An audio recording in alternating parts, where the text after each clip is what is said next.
पाप पुण्य और मोक्ष क्या है, जाने इस कहानी में। किसी आश्रम में एक साधु रहता था। काफी सालों से वह इसी आश्रम में रह रहा था। अब वह काफी वृद्ध हो चला था और मृत्यु को निकट महसूस कर रहा था, लेकिन संतुष्ट था कि 30 सालों से उसने प्रभु का सिमरन किया है। उसके खाते में ढेर सारा पुण्य जमा है, इसलिए उसे मोक्ष मिलना तो तय ही है। एक दिन उसके ख्याल में एक स्त्री आई। स्त्री ने साधु से कहा, अपने एक दिन का पुण्य मुझे दे दो और मेरे एक दिन के पाप तुम वरण कर लो। इतना कहकर स्त्री लोप हो गई। साधु बहुत बेचैन हुआ कि इतने बरस तो स्त्री ख्याल में ना आई। अब जब अंत नज़दीक है तो स्त्री ख्याल में आने लगी। फिर उसने ख्याल झटक दिया और प्रभु सिमरन में बैठ गया।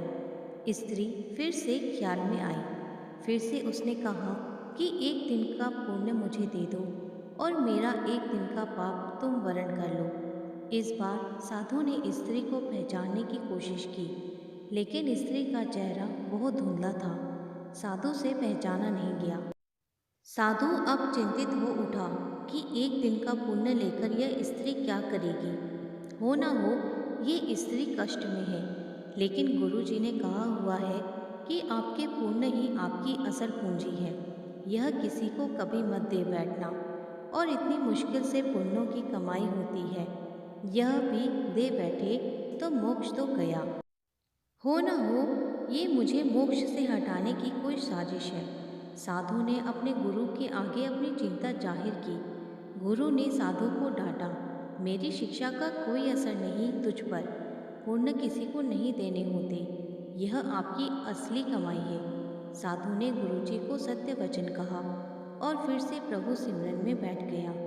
स्त्री फिर ख्याल में आई और बोली, तुम्हारा गुरु अपूर्ण है, इसे ज्ञान ही नहीं है। तुम तो आसक्ति छोड़ने का दम भरते हो। बीवी बच्चे दीन दुनिया छोड़कर तुम इस अभिमान में हो कि तुमने आसक्ति छोड़ दी है। तुमने तो, तुम्हारे गुरु ने तो आसक्ति को और जोर से पकड़ लिया है। किसी ज़रूरतमंद की मदद तक का चरित्र नहीं रहा तुम्हारा तो। साधु बहुत परेशान हो गया। वह फिर से गुरु के पास गया, स्त्री की बात बताई। गुरु ने फिर से साधु को डांटा। गुरु पर संदेह करवाकर वह तुम्हें पाप में धकेल रही है। जरूर कोई बुरी आत्मा तुम्हारे पीछे पड़ गई है। साधु अब कहाँ जाए। वह वापस लौट आया और फिर से प्रभु सिमरन में बैठ गया। स्त्री फिर ख्याल में आई।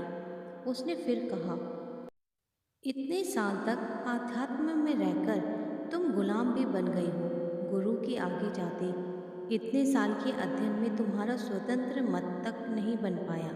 गुरु के सीमित ज्ञान में उलझकर रह गए हो। मैं अब फिर कह रही हूँ, मुझे एक दिन का पुण्य दे दो और मेरा एक दिन का पाप वरण कर लो। मुझे किसी को मोक्ष दिलवाना है, यही प्रभु इच्छा है। साधु को अपनी अल्पज्ञता पर बहुत गलानी हुई। संत मत कहता है कि पुण्य किसी को मत दो, और धर्म कहता है ज़रूरतमंद की मदद करो। यहाँ तो फंस गया। गुरु भी राह नहीं दे रहा कोई। लेकिन स्त्री मोक्ष किसको दिलवाना चाहती है। साधु को एक युक्ति सूझी, जब कोई राह न दिखे तो प्रभु से तार जोड़ो, प्रभु से राह जानो, प्रभु से ही पूछ लो कि उसकी रज़ा क्या है। उसने प्रभु से उपाय पूछा। आकाशवाणी हुई। वाणी ने पूछा, पहले तो तुम ही बताओ कि तुम कौन से पुण्य पर इतरा रहे हो। साधु बोला, मैंने 30 साल प्रभु सिमरन किया है। 30 साल में भिक्षा पर रहा हूँ, कुछ संचय नहीं किया, त्याग को ही जीवन माना है। पत्नी बच्चे तक सब त्याग दिया।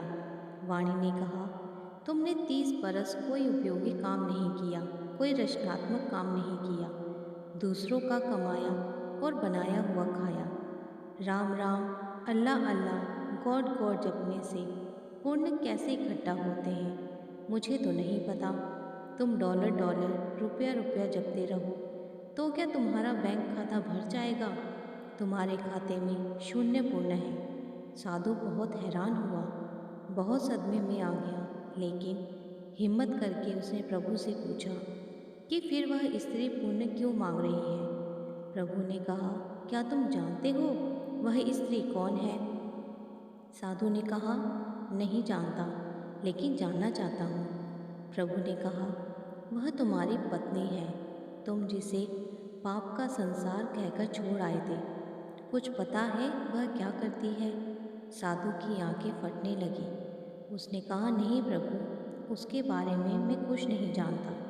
प्रभु ने कहा, तो सुनो, जब तुम घर से चुपचाप निकल आए थे, तब वह कई दिन तुम्हारे इंतज़ार में रोई। फिर एक दिन संचय खत्म हो गया और बच्चों की भूख ने उसे तुम्हारे कम पहुँच डालने के लिए विवश कर दिया। उसने आंसू पोंछ दिए और नौकरी के लिए जगह जगह घूमती भटकती रही। वह इतनी पढ़ी लिखी नहीं थी, तुम बीच राह उसे छोड़ गए थे। उसे काम नहीं मिल रहा था, इसलिए उसने एक कुष्ठ आश्रम में नौकरी कर ली। वह हर रोज़ खुद को बीमारी से बचाती उन लोगों की सेवा करती रही जिन्हें लोग वहाँ त्याग जाते हैं। वह खुद को आज भी पापिन कहती है कि इसलिए उसका आदमी उसे छोड़कर चला गया। प्रभु ने आगे कहा, अब वह बेचैन है तुम्हें लेकर। उसे बहुत दिनों से आभास होने लगा है कि उसका पति मरने वाला है। वह यही चाहती है कि उसके पति को मोक्ष मिले, जिसके लिए वह घर से गया है। उसने बारंबार प्रभु को अर्जी लगाई है कि प्रभु, मुझ पापिन की जिंदगी काम आ जाए तो ले ले, उन्हें मोक्ष जरूर दे दे। मैंने कहा कि अपना एक दिन का पुण्य उसे दे दो। वह कहती है कि मेरे खाते में पुण्य कहाँ होते तो मैं एक पल भी ना लगाती, सारे पुण्य उन्हें दे देती।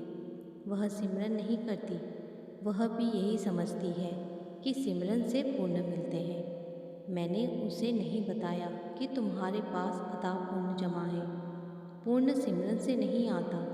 मैंने उसे कहा कि एक साधु है, उससे एक दिन का पुण्य मांग लो, अपने एक दिन के पाप देकर। उसने सवाल किया कि ऐसा कौन होगा जो पाप लेकर पुण्य दे देगा। मैंने उसे आश्वस्त किया कि साधु लोग ऐसे ही होते हैं। वह औरत अपने पुण्य तुम्हें दे रही है और तुम न जाने कौन से हिसाब किताब में पड़ गए। तुम तो साधु भी ठीक से नहीं बन पाए। तुमने कभी नहीं सोचा कि पत्नी और बच्चे कैसे होंगे, लेकिन पत्नी आज भी बेचैन है कि तुम लक्ष्य को प्राप्त हो। तुम्हारी पत्नी को कुष्ठ रोग है, वह खुद मृत्युशैया पर है, लेकिन तुम्हारे लिए मोक्ष चाह रही है।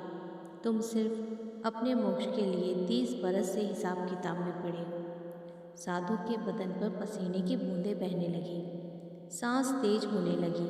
उसने ऊंची आवाज़ में चीख लगाई, यशोदा! साधु हड़बड़ाकर उठ बैठा।